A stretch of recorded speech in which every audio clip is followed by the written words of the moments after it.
14મી ડિસેમ્બરે યોજાયેલ નેશનલ લોક અદાલતમાં ગાંધીનગર જિલ્લાના 8,960 કેસોમાં સુખદ સમાધાન સાથે નિકાલ.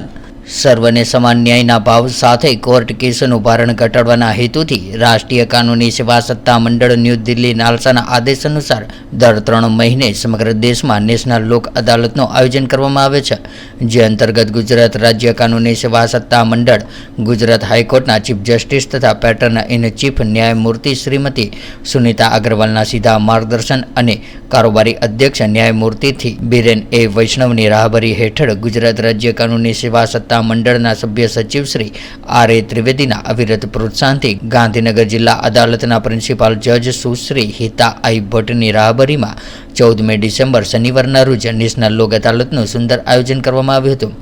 આજની લોક અદાલતમાં મોટર વાહન અકસ્માતના 3 કેસમાં સુખદ સમાધાન સાથે 5,07,07,500 ના વળતરનો ચૂકવવાનો આદેશ કરવામાં આવ્યો હતો, તેમજ અન્ય 772 કેસમાં સુખદ સમાધાનથી નિકાસ કરવામાં આવેલ, તેમજ સ્પેશિયલ સિટિંગમાં 2,697 કેસોનો નિકાલ કરવા ઉપરાંત પ્રિલિટિગેશન લોક અદાલતમાં 5,425 કેસોમાં સમાધાન સહિત કુલ 8,967 કેસોમાં સુખદ સમાધાન સાથે નિકાલ કરવામાં આવ્યો હતો.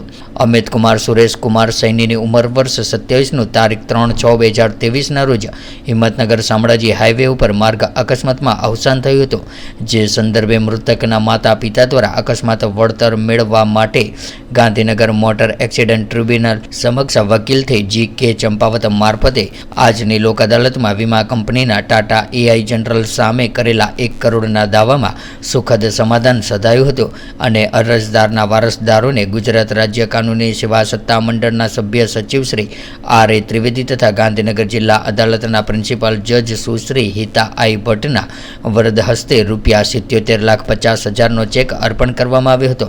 ત્યારે આ પ્રસંગે વકીલ શ્રી G.K. ચંપાવત, વીમા કંપનીના વકીલ શ્રી Y.N. શાહ, ગાંધીનગર બાર કાઉન્સિલરના પ્રમુખ શંકરસિંહ ગોહિલ, મહામંત્રી શ્રી રાજેશભાઈ જાની સહિતના હોદ્દેદારો ઉપસ્થિત રહ્યા હતા.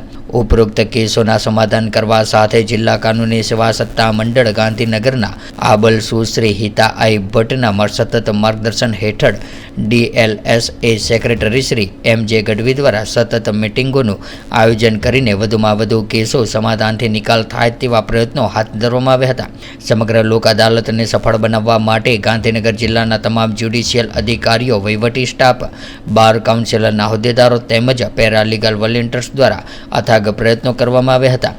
વિશેષમાં વર્ષ 2024ની શરૂઆતમાં 40,289 પેન્ડિંગ કેસો તથા વર્ષ 2024 દરમિયાન નવા 25,437 કેસો પૈકી હાલમાં ગાંધીનગર જિલ્લાની અદાલતોમાં કુલ 35,161 કેસો પેન્ડિંગ રહેવા પામેલ છે.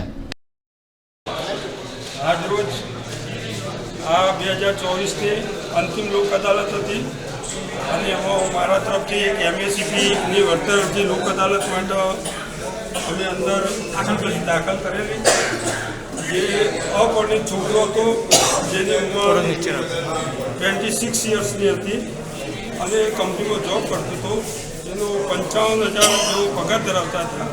જે ઇન્સ્યોરન્સ કંપની સાથે સેટલમેન્ટમાં બેસતા અમારા તમામ પક્ષકારોએ સંમતિ આપેલી અને પક્ષકારોએ રાજી પૂરી આજરો 77,50,000 જે અપરિણિત પુત્રમાં કદાચ ગાંધીનગર ખાતે મારી દ્રષ્ટિએ પ્રથમ કેસ હશે કે જે લોક અદાલતમાં સમાધાન થયેલ છે.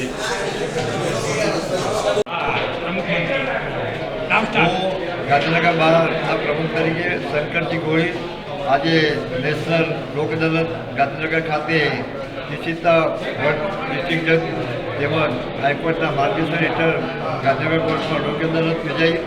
તેમાં ઘણા કેસોનો નિકાલ થયો, એટલે ઘણા લોકોનો સમય બચી ગયો, નાણાંનો પણ બચાવ થાય અને એમાં બંને પક્ષકારો સમાધાન કરે, બંને હસતા બહાર નીકળે, કોઈ અપીલ નહીં, કોઈ આગળ કોઈ સ્ટેજ નહીં, અહીં આવી જાય.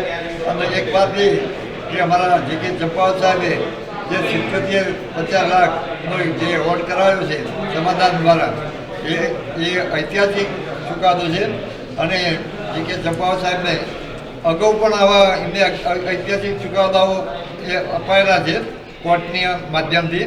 એટલે આવું કોર્ટમાં સમાધાન થાય અને લોકો હસતા બહાર નીકળે તેવી અભ્યર્થના. જય હિન્દ, જય ભારત. तो व्हाट्सएप, ट्विटर, फेसबुक, इंस्टा जहाँ भी आपका अकाउंट है, इसे शेयर बटन के द्वारा वहाँ पर शेयर करें